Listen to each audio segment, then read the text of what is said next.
Welcome to Baseline and Beyond. Today we're starting with something simple but essential. How to hold your racket and get into a strong, ready position. This is the foundation of every great swing and the beginning of your tennis journey.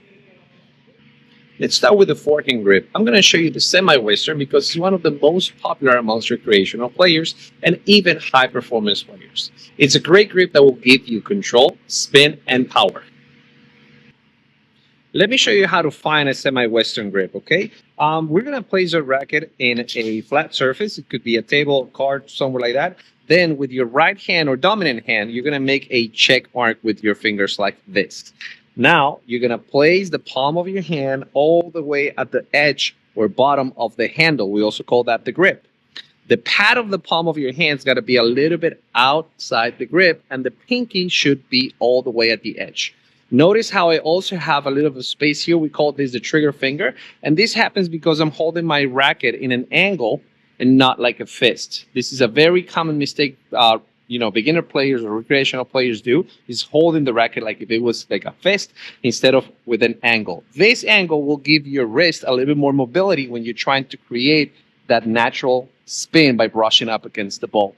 With the fist, you're not going to be able to move your racket properly. So you definitely want to have that and make sure you start with the racket like this, all right?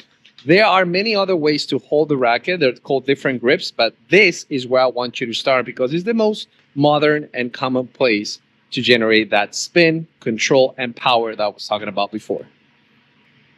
Now let's move on to the backhand grip, okay? So we're going to use one of the most common grips out there. It's called the continental grip. Probably the one that you're going to be using the most on other shots like the slice, the volley, the serve, the overhead, pretty much everything but the forehand. So how you reach the continental grip, it's very similar. You're going to have to go with a check mark like this, hold your racket this way instead of flat, hold it this way, and now you're going to slide your hand until you reach the very bottom. Same thing, pad of the palm of the hand is going to be out there, the little pinky is going to be at the edge, and also you want to have that trigger finger that we talked about it before. Never hold your racket like a fist. Always give it a little bit of an angle. All right.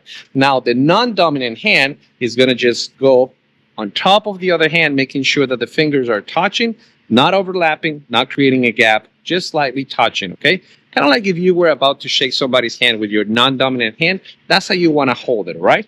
And very important to keep that continental grip. So there you have it. That's how you reach all the grips that you're going to use on this course.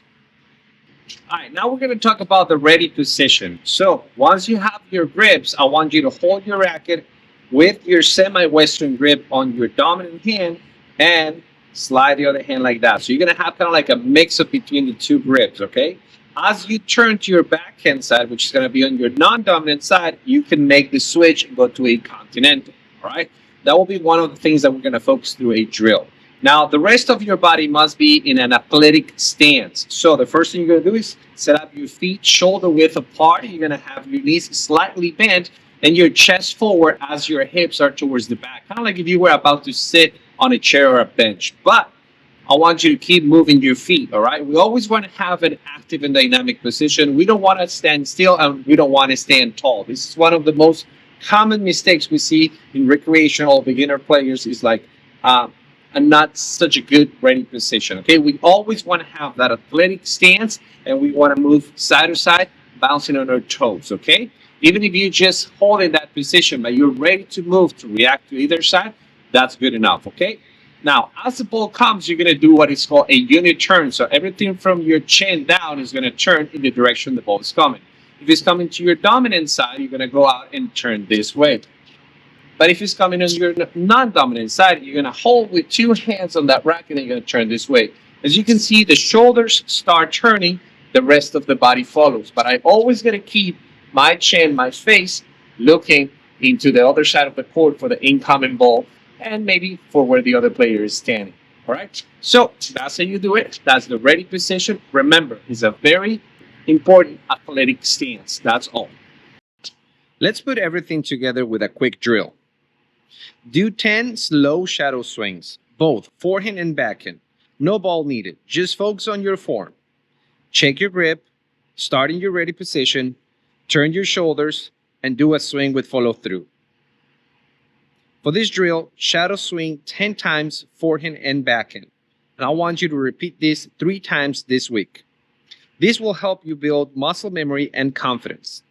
All right, great stuff. We are done with the first lesson. On lesson 2, we're going to have a little bit more action with the ball, but I want you to take your time. Don't rush it. This is just like learning how to walk before you learn how to run. Okay, so I want you to really focus on doing your shadow swings. Remember, you got to do those 3 times this week. And when you feel comfortable, go ahead and make a short video of yourself doing those shadow swings and post it in the Baseline and Beyond circle. That's a community chat that we're going to use to support each other and grow together in this wonderful world of tennis. Okay, now remember, only practice makes you better.